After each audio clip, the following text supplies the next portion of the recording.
நம்ம வீட்டில் என்ன சாப்பாடு பார்க்கலாம் வாங்கப்பா.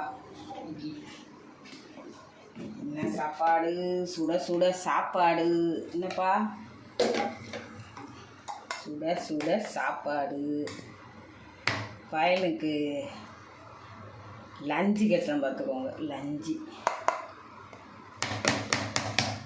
அதுக்கப்புறம் பாருங்கள், எனக்கு சாயங்காலம் மீன் குழம்பு வச்சோம் பார்த்துக்கோங்க. அந்த மீன் குழம்பு அவன் எடுத்துகிட்டு போகிறேன்ட்டான். அதனால் அவனுக்கு மீன் குழம்பு எடுத்துகிட்டு போகிறான்.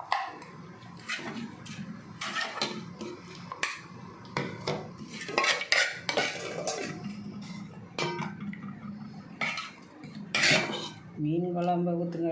யாரோ நேற்று இது சமையல்லாம் நல்லா இருக்குன்னு கமெண்ட் பண்ணியிருந்தாங்கப்பா. அவங்களுக்கு ரொம்ப நன்றிப்பா. சத்யா சொல்லியிருந்தாங்களாப்பா, ரொம்ப நன்றிப்பா அவங்களுக்கு. அதுக்கப்புறம் பாருங்கள், நம்ம வீட்டில் கத்திரிக்காய் கூட்டு, கத்திரிக்காய் கடலப்பருப்பு எல்லாம் போட்டு கூட்டு வச்சுருக்கோம் பார்த்துக்கோங்க.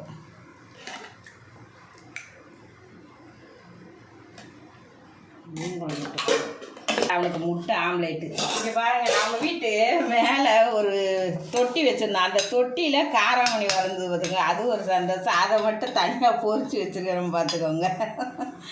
நல்லா இருக்குது. தேங்காய் போட்டு பொரிச்சு வச்சுருக்கிறோம்ப்பா. அன்றைக்கி நம்ம வீட்டில் கலந்ததுப்பா இது. அதுக்கப்புறம் பாருங்கள், டீ போட்டு வச்சுருக்கிறேன். அதுக்கப்புறம் அவனுக்கு ஒரு பழம் வேணுமா, அது இதான்ப்பா இன்றைக்கி நம்ம வீட்டில் சாப்பாடு. லைக் பண்ணுங்கள், ஷேர் பண்ணுங்கள், கமெண்ட் பண்ணுங்கப்பா. அதுக்கப்புறம் இன்றைக்கி 12 மணிக்கு ஒரு வீடியோ வரும்ப்பா, அதுக்கும் பாருங்கள், அதுக்கு லைக் போடுங்கப்பா.